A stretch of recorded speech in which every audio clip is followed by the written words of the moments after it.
آنے جانا صلی اللہ تعالی علیہ وسلم کی بارگاہ اقدس سے اگر سوال کریں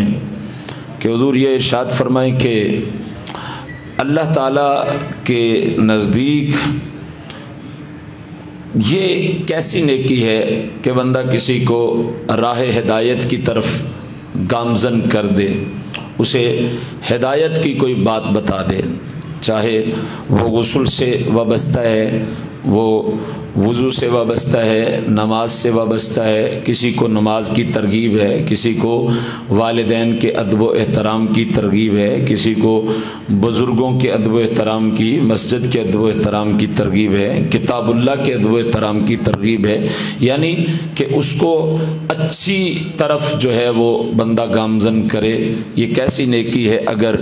سید عالم صلی اللہ تعالی علیہ وسلم کی بارگاہ میں یہ سوال ہو تو جواب میرے آقا صدیوں پہلے ارشاد فرما چکے۔ ابو داؤد شریف میں یہ حدیث موجود ہے،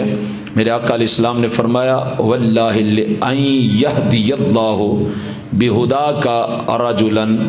واحدا خیر لک من حمر النعم، فرمایا کہ اللہ کی قسم ہے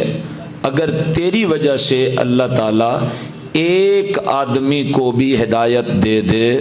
تو یہ تیرے لیے سرخ اونٹوں سے بھی زیادہ بہتر ہے۔ عرب کے ماحول میں سرخ اونٹ کا جو جملہ ہے یا جو اصطلاح ہے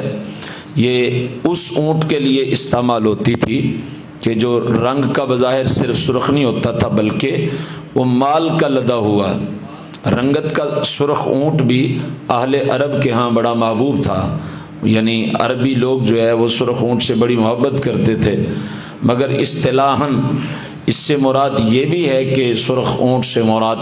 کہ اس کی رنگت سرخ ہے، مگر اصطلاحاً اس کا ایک معنی یہ ہے کہ مال سے لدا ہوا اونٹ۔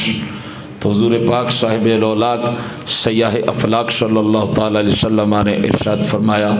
کہ تمہارے لیے یہ بہتر ہے، سرخ اونٹوں سے بھی زیادہ بہتر ہے کہ تمہاری وجہ سے کوئی ایک بندہ ہدایت پا جائے، کوئی ایک بندہ صراط مستقیم پہ چلنا شروع کر دے۔ یہی وجہ ہے کہ ہمارا یہ سلسلہ درس و تدریس بھی جاری ہے اور یہ سوال و جواب کا سلسلہ بھی رواں دوا رہتا ہے۔ اللہ اس سلسلے سے ہزاروں نہیں لاکھوں لوگوں کو ہدایت عطا فرمائے۔